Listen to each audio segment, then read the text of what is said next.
الله الرحمن الرحيم. الحمد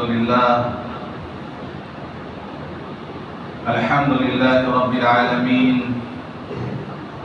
والصلاة والسلام على سيد الأنبياء والمرسلين وخاتم النبيين سيدنا محمد وآله وصحبه أجمعين، ومن تبعهم بإحسان ودعا بدعوتهم إلى يوم الدين. أما بعد، أعوذ بالله من الشيطان الرجيم. بسم الله الرحمن الرحيم. يا أيها الذين آمنوا استعينوا بالصبر والصلاة إن الله مع الصابرين. وعن حذيفة رضي الله عنه قال: كان النبي صلى الله عليه وسلم إذا حزبه أمر صلى. رواه أبو داود. صدق الله العظيم وصدق رسوله النبي الكريم، ونحن على ذلك لمن الشاهدين والشاكرين، والحمد لله رب العالمين. اللهم صل على محمد وعلى آل محمد وبارك وسلم. محترم بزرگوں، دوستوں اور دینی بھائیوں، جیسا کہ گزشتہ جمعے کو یہ بات عرض کی گئی تھی کہ بعض نوافل وہ ہیں جن کا تعلق خاص اوقات سے ہے، جیسے تہجد کی نماز، چاشت اشراق کی نماز، اوابین کی نماز. بعض نوافل وہ ہیں جن کا تعلق خاص اوقات سے نہیں ہے، ان کے لیے کوئی وقت متعین نہیں ہے، ان کا تعلق خاص حالات سے ہے. جب وہ حالات پیش آئے یا وہ ضرورت پیش آئے اس وقت وہ نمازیں پڑھی جاتی ہیں، جیسے صلاۃ الحاجت، صلاۃ التوبہ، صلاۃ استخارہ، صلاۃ التسبیح وغیرہ. اللہ تعالیٰ نے ارشاد فرمایا: یا ایھا الذین آمنوا استعینوا بالصبر والصلاۃ. اے ایمان والو، اللہ سے مدد چاہو صبر اور نماز کے ذریعے سے. اور اللہ کے رسول صلی اللہ علیہ وسلم کا معمول بھی یہی تھا. حضرت حذیفہ فرماتے ہیں کہ اللہ کے رسول صلی اللہ علیہ وسلم کا معمول یہ تھا: اذا حزبه امر صلى. جب آپ کو کوئی فکر لاحق ہوتی تھی، کوئی اہم معاملہ پیش آتا تھا تو آپ نماز پڑھتے تھے. تو نماز سے سکون بھی حاصل ہوتا ہے، اللہ کی مدد بھی آتی ہے. صلاۃ التوبہ یہ وہ نماز ہے جو گناہ ہو جانے کے بعد انسان خطا نسیان سے مرکب ہے. کبھی انسان سے گناہ ہو جاتا ہے، کبھی جان کر گناہ ہوتا ہے، کبھی بھول کر گناہ ہوتا ہے. تو سب سے آسان طریقہ تو ہے کہ آدمی کثرت سے استغفار کرے. اللہ کے رسول صلی اللہ علیہ وسلم کا معمول یہ تھا کہ آپ کے اگلے پچھلے سارے گناہ معاف تھے.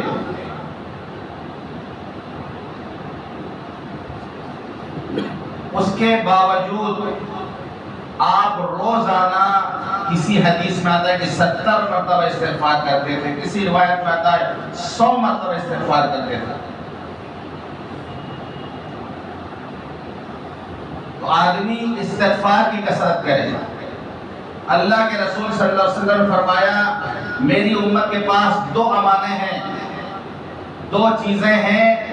جب تک امت کے پاس یہ رہے گی، یہ امت امن و اطمینان کے ساتھ رہے گی. اللہ نے 2 امانیں عطا فرمائی ہیں اور قرآن میں فرما دیا ہے اللہ انہیں عذاب نہیں دے گا. ما کان اللہ یعذبہم وانت فیہم وما کان اللہ معذبہم وهم یستغفرون. کہ اے نبی، اللہ انہیں عذاب نہیں دے گا جب تک آپ ان کے درمیان رہیں گے. جب تک اللہ کے رسول صلی اللہ علیہ وسلم اس دنیا میں تشریف فرما تھے، یہ امان اللہ کی طرف سے تھی کہ اللہ اس امت کو عذاب نہیں دے گا آپ کی موجودگی میں. لیکن آپ کے دنیا سے تشریف لے جانے کے بعد دوسری چیز اللہ نے جو فرمائی وَمَا كَانَ اللَّهُ مُعَذِّبَهُمْ وَهُمْ يَسْتَغْفِرُونَ، اللہ انہیں عذاب نہیں دیں گے جب تک یہ استغفار کرتے رہیں گے. تو دوسرا امان ہمارے پاس استغفار ہے. اللہ کے رسول صلی اللہ علیہ وسلم تشریف لے جا چکے اس دنیا سے، اب دوسرا امان ہمارے پاس استغفار ہے. تو انسان سے گناہ ہو جائے، غلطی ہو جائے تو استغفار کرے.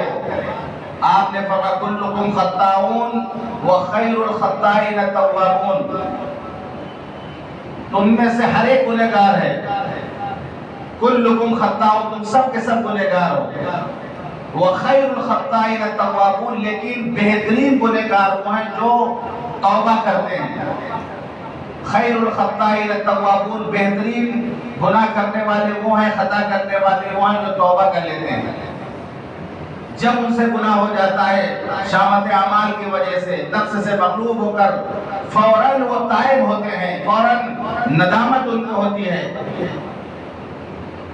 بعض الفاظ یہ حدیث پاک میں کہ اگر گناہ ہونے کے بعد کوئی یہ کلمہ کہہ لے استغفر اللہ الذی لا الہ الا هو الحی القیوم واتوب الیہ، تو اللہ اس کے گناہ کو معاف کر دیں گے، اگرچہ اس نے جنگ میں بھاگنے کا جرم کیا ہو، جنگ میں حصہ لیا اور جنگ ہو رہی ہو ساتھیوں کو چھوڑ کر بھاگ جائے. بہت بڑا جرم ہے یہ. جب پشتے کے پشتے لگ رہے ہوں، گھمسان کی جنگ ہو رہی ہو اور آدمی بزدل کی طرح بھاگ جائے چھوڑ کر کے. اگر جنگ میں بھاگنے کا بھی جرم اس نے کیا ہے تو اللہ اس کلمے کی برکت سے اس کے گناہ کو معاف کر دے گا. تو اسی موقع پر آتا ہے کہ اگر کوئی گناہ ہو جائے تو اللہ کے رسول صلی اللہ علیہ وسلم نے فرمایا ما من رجل يذنب ذنبا ثم يقوم فيتطهر ثم يصلي ثم يستغفر الله الا غفر الله له.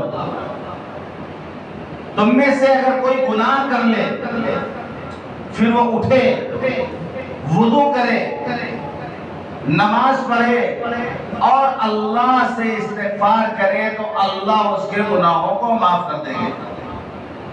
ثم قرأ، پھر اللہ نے جو قرآن میں آیت نازل فرمائی اللہ کے رسول نے اس کی تلاوت کی. اللہ تعالیٰ نے سورہ آل عمران میں ان خاص ایمان والے بندوں کا تذکرہ کیا ہے جن کے لیے جنت تیار کی گئی ہے. وَسَارِعُوا إِلَىٰ مَغْفِرَةٍ مِّن رَّبِّكُمْ وَجَنَّةٍ عَرْضُهَا السَّمَاوَاتُ وَالْأَرْضُ أُعِدَّتْ لِلْمُتَّقِينَ. اب متقین کے لیے جنت تیار کی گئی ہے. متقین میں کون کون لوگ آتے ہیں؟ الَّذِينَ يُنفِقُونَ فِي السَّرَّاءِ وَالضَّرَّاءِ وَالْكَاظِمِينَ الْغَيْظَ وَالْعَافِينَ عَنِ النَّاسِ وَاللَّهُ يُحِبُّ الْمُحْسِنِينَ. وَالَّذِينَ إِذَا فَعَلُوا فَاحِشَةً أَوْ ظَلَمُوا أَنفُسَهُمْ ذَكَرُوا اللَّهَ فَاسْتَغْفَرُوا لِذُنُوبِهِمْ.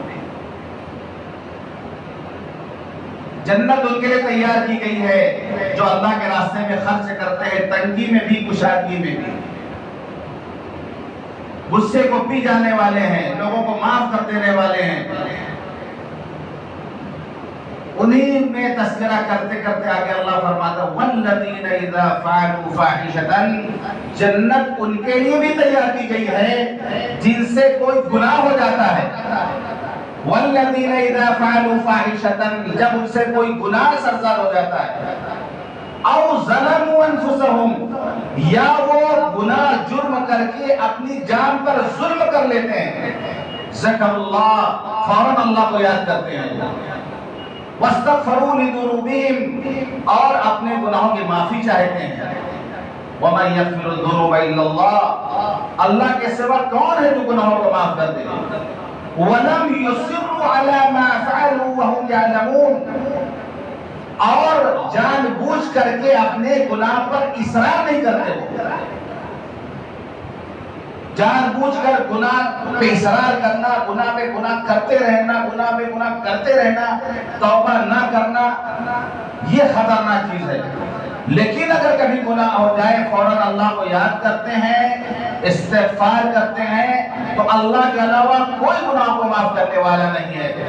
اللہ کی ذات ہے جو بندے کے گناہوں کو معاف کرتی ہے. یہ آیت اللہ کے رسول صلی اللہ علیہ وسلم نے تلاوت فرمائی. تو اسی نماز کو کہتے ہیں صلاۃ التوبہ، کہ جب ہم گناہ کرنے کے بعد بے چین ہوں. کبھی کبھی ایسا گناہ ہو جاتا ہے انسان بہت بے چین رہتا ہے، کچھ اچھا ہی لگا کرتا اس کو. اگر اندر ایمان ہے، دل کالا نہیں ہوا ہے، تو جیسے کوئی غصے میں آ کر کے زہر پی لے، زہر اندر جانے کے بعد اپنا کام کرنے لگے، آنتیں کٹنے لگے، اس وقت جو کیفیت ہوگی، جو اپنی غلطی پر پچھتاوا ہوگا، وہ ڈاکٹر کے پاس نہیں جائے گا، حکیم کے پاس نہیں جائے گا. جو اپائے کرایا جائے گا اس سے وومیٹنگ کرائی جائے گی، وہ کرنے کو تیار ہو جائے گا. اس وقت سوچے گا کہ آئندہ اگر اللہ نے ہمیں زندگی دے دی تو ہم زہر نہیں پیئیں گے.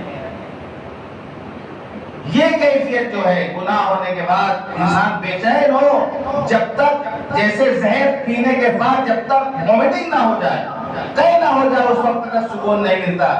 اسی طریقے سے گناہ ہونے کے بعد جب تک توبہ کر لے، جیسے کوئی پھانس لگ جائے، کوئی کانٹا چپ جائے، اس کو اچھا نہیں لگتا. چاہے وہ کھانا کھا رہا ہو، چاہے وہ بریانی کھا رہا ہو، چاہے دوستوں کے ساتھ گپ شپ لڑا رہا ہو، لیکن تکلیف کا احساس ہر وقت اس کو رہے گا.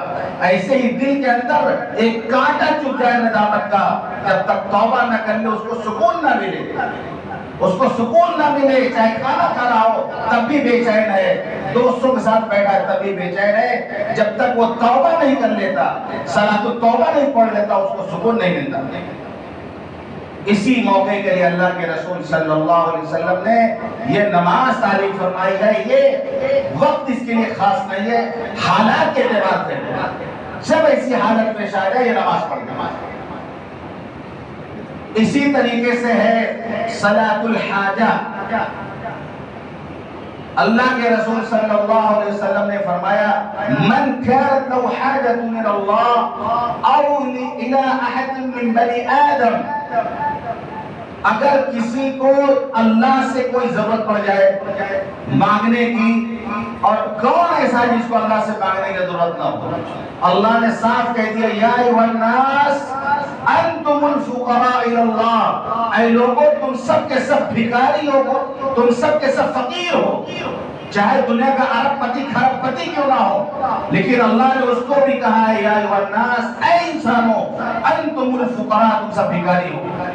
واللہ هو الغنی الحمید، اللہ کی ذات ہے جو بے نیاز ذات ہے، قابل تعریف ذات اللہ کی ہے، بے نیاز اللہ کی ذات ہے. تم سب اللہ کے در کے محتاج ہو.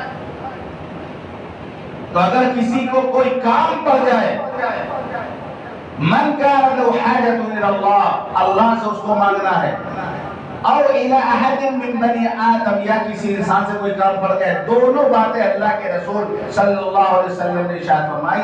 اللہ سے مانگنا ہو یا کچھ ایسا معاملہ ہوتا ہے کہ بندے کو بندے کے پاس جانا پڑتا ہے، مثال کے طور پہ قرض کی ضرورت پڑ گئی، پیسے کی ضرورت پڑ گئی، قرض کی ضرورت پڑ گئی، اب اس کو کسی کے پاس جانا پڑے گا مانگنے کے لیے. اب سوچ رہا مانگنے جائیں گے پتہ نہیں دے گا کہ نہیں دے گا، انکار کر دے گا، یا ہمارا ہی پیسہ اس کے پاس ہے، اب ہم مانگنے جائیں دے گا کہ نہیں دے گا، میرا پیسہ پھنسا ہوا ہے اس کے پاس. دونوں حالات میں اللہ سے مانگنا ہو یا بندے کے ساتھ کوئی معاملہ ہو، دونوں حالتوں میں اللہ کے رسول صلی اللہ علیہ وسلم نے فرمایا اس کو کیا کرنا چاہیے. فَلْيَتَوَضَّأْ، اس کو چاہیے وضو کرے، وَلْيُحْسِنِ الْوُضُوء، بہترین وضو کرے. پچھلے جمعے تو یہ بات عرض کی گئی تھی، وضو کرے لیکن شرط ہے کہ بہترین وضو کرے. ثم يصلي ركعتين، اس کے بعد 2 رکعت نماز پڑھے ہو. گزشتہ جمعے کو تحیۃ الوضو میں یہ بات بتائی جا چکی ہے. اچھی طرح وضو کرے اور وضو کے بعد جو نماز پڑھے گا اس کو تحیۃ الوضو کہا جاتا ہے. اس کی بڑی فضیلت بیان کی گئی تھی، بڑی فضیلت بیان کی گئی. حضرت بلال حبشی رضی اللہ عنہ، حضرت بلال حبشی رضی اللہ عنہ، کیسا ایمان رہا ہوگا ان کا اللہ اکبر.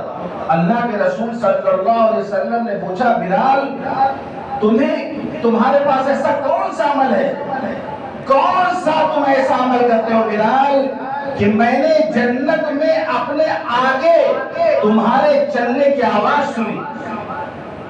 کیا ایمان ہوگا حضرت بلال کا، زمین پر چل رہے زمین پر، لیکن جنت میں ان کے قدموں کی آواز سنائی دے رہی۔ رسول اللہ صلی اللہ علیہ وسلم فرمایا بلال تمہارے پاس ایسا کون سا عمل ہے جس پر تمہیں سب سے زیادہ امید اور بھروسہ ہو؟ انہوں نے کہا اللہ کے رسول میرا معمول یہ ہے کہ میں ہمیشہ باوضو رہتا ہوں، جب وضو ٹوٹتا ہے وضو کر لیتا ہوں، اور وضو کرنے کے بعد جتنی اللہ توفیق دیتا ہے میں نفل نماز پڑھ لیتا ہوں، جسے کہتے ہیں تحیۃ الوضو۔ وضو کرنے کے بعد اللہ جتنی رکعت کی توفیق دیتا ہے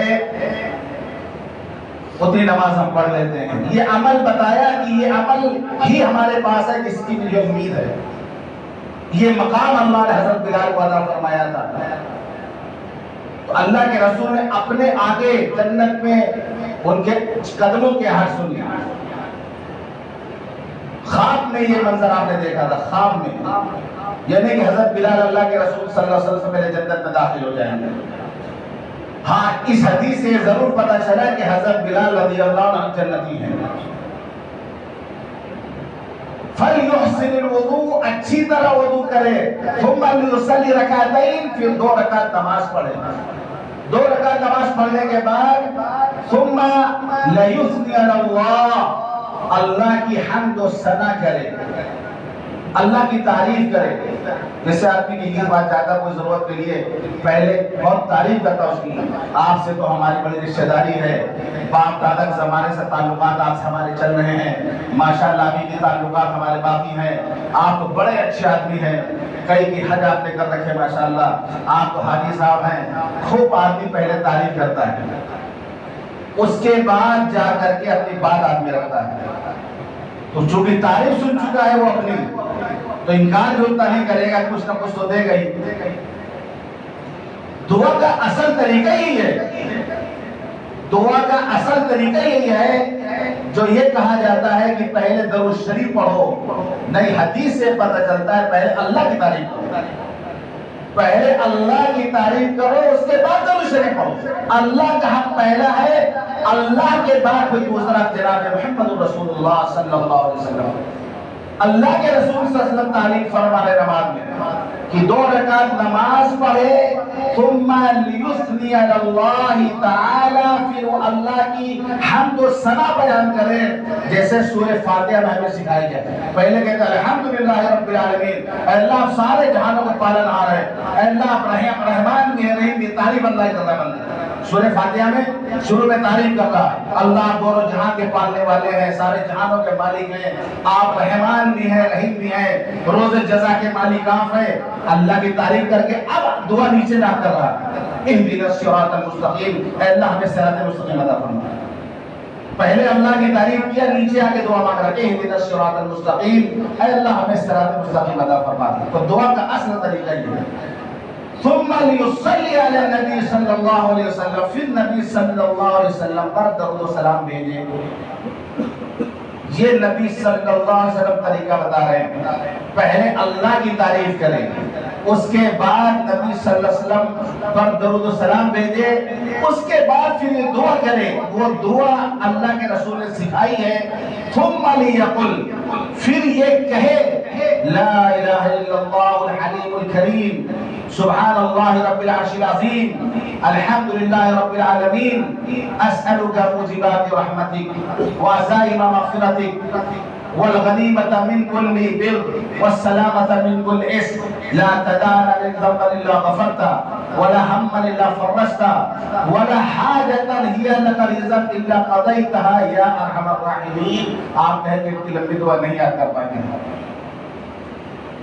دعاؤں کے اندر بڑی برکت ہے، حدیث سے تو دعائیں ہیں، بڑا نور، بڑی برکت ہے، اگر ہم اس کو یاد کر لیں عربی میں۔ عربی زبان کا اپنا الگ مزہ ہے، الگ نور ہے، الگ برکت ہے عربی زبان میں۔ قرآن کی زبان ہے، حدیث کی زبان ہے، جناب محمد رسول اللہ صلی اللہ علیہ وسلم کی زبان عربی ہے، اور جنت والوں کی زبان عربی ہے، عربی کا مزہ ہی اپنا الگ ہے۔ اسی لیے تقریر میں کوشش کرے، مقرر امام کو کوشش کرنا چاہیے کہ وہ عربی کے الفاظ کہے۔ اردو سے زیادہ مؤثر عربی کے الفاظ ہوتے ہیں، عربی کی نورانیت اس کی تقریر میں آ جائے گی۔ لیکن ہے مشکل کام، کیونکہ حدیث کو رکھنا پڑے گا، حدیث کو یاد کرنا پڑے گا، اس کے لیے پورے ہفتے تیاری کرنی پڑے گی، پورے ہفتے محنت کرنی پڑے گی، پورے ہفتے مطالعہ کرنا پڑے گا، تب جا کے عربی بول دو ترجمہ کرے گا۔ برا بھلا کہنا بہت آسان ہے، جمعہ کے دن وضو کر کے جا کے منبر پر بیٹھ کے برا بھلا کہہ دینا، گالیاں مت دینا، الٹا سیدھا کہہ دینا، اس کے لیے پڑھنے کی کوئی ضرورت نہیں ہے۔ لیکن اصلاحی بات کرنے کے لیے، مفید باتیں کرنے کے لیے، لوگوں کو فائدہ پہنچانے کے لیے سنیچر سے لے کر جمعرات تک تقریر کی تیاری کرنا پڑے گی۔ ہر امام، ہر مقرر کو عربی کی حدیثیں پڑھے، حدیثیں عربی زبان میں پڑھے، اس کی نورانیت، اس کی برکت ہی الگ ہے۔ بہرحال ہم سے تو نہیں ہو پاتا، ہم سے بھی نہیں ہو پاتا یہ، لیکن اگر کوئی امام ایسا کر سکتا ہے تو اس کو کرنا چاہیے۔ تو اللہ کے رسول صلی اللہ علیہ وسلم نے یہ دعا سکھائی، یہ دعا مانگ کر اس کے بعد پھر کسی بندے کے پاس جائے تو اس کا کام بچ جائے گا، انشاءاللہ اس کا کام نکل جائے گا، اللہ اس کی ضرورتوں کو پوری کرے گا۔ اس دعا کے پڑھنے سے صلاۃ الحاجت کو پڑھنے کا سب سے بڑا فائدہ یہ ہے کہ اس کا عقیدہ خراب نہیں ہوگا، اس کا عقیدہ توحید خراب نہیں ہوگا، ورنہ شیطان بہکا سکتا ہے، یار کیا انسانوں سے خالی مانگنے جا رہے ہو، مانگنا اللہ سے چاہیے، انسانوں سے مانگ رہے ہو۔ لیکن نہیں، جب وہ نماز پڑھتا ہے تو وہ یہ اقرار کرتا ہے کہ اللہ سب کچھ تیرے ہاتھ میں ہے، ہر چیز کے مالک آپ ہیں، ہر انسان کا دل آپ کی دو انگلیوں کے بیچ میں ہے، جدھر چاہتے آپ اس کو موڑ دیتے ہیں۔ اصلاً تو اللہ سے مانگتا ہے، لیکن اس دنیا میں جینا ہے اللہ ہی نے ذریعہ بنایا ہے، اللہ ہی نے وسیلہ بنایا ہے۔ آدمی ایک دوسرے کے کام آتا ہے، ضرورت سے آدمی دوسرے کے پاس جاتا ہے، لیکن عقیدہ یہ ہو جاتا ہے اس کا، نماز پڑھتے ہوئے ثابت کرتا ہے کہ ہم اللہ کے محتاج ہیں، اللہ ہی کام بنانے والا ہے، اللہ ہی کی مدد سے، اللہ کے رسول صلی اللہ علیہ وسلم کے فرمان کے مطابق ہم نے نماز پڑھ لیا، اپنا معاملہ اللہ کے سپرد کر دیا، اب ہم اپنے کام سے جا رہے ہیں تو انشاءاللہ اللہ ہمارا کام بنا دے گا۔ یہ فائدہ ہے صلاۃ الحاجت کا۔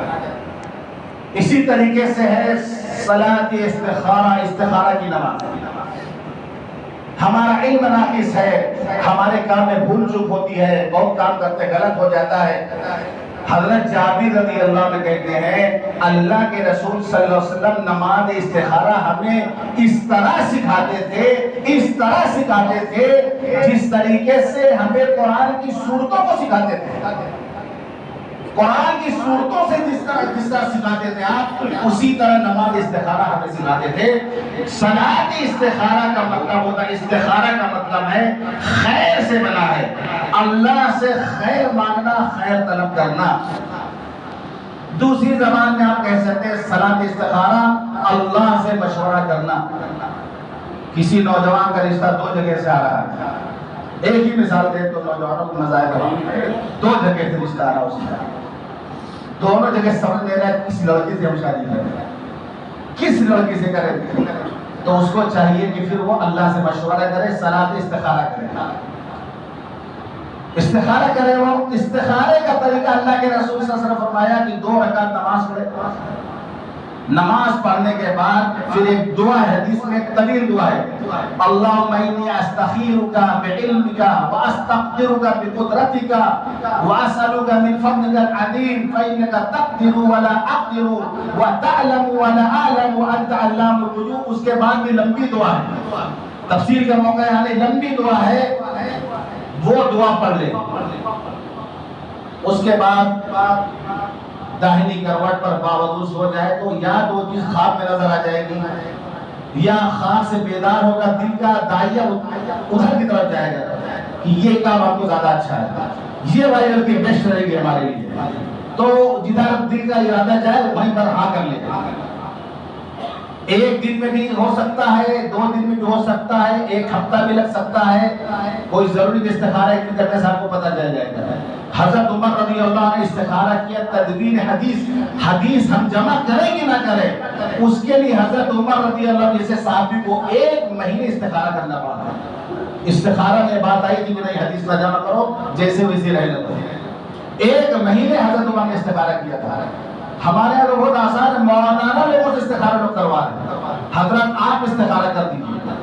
ہمارا معاملہ ہے خود ہم کو استخارہ کرنا پڑے گا، حضرت استخارہ نہیں کریں گے، پیر صاحب استخارہ نہیں کریں گے، خود ہمیں استخارہ کرنا پڑے گا۔ معاملہ ہمارا ہے، اللہ سے ہم مشورہ کریں گے۔ اب وہ لمبی دعا اگر نہ یاد ہو تو مختصر دعا میں بتا دے رہا ہوں، بعد میں بھی آپ پوچھ سکتے ہیں۔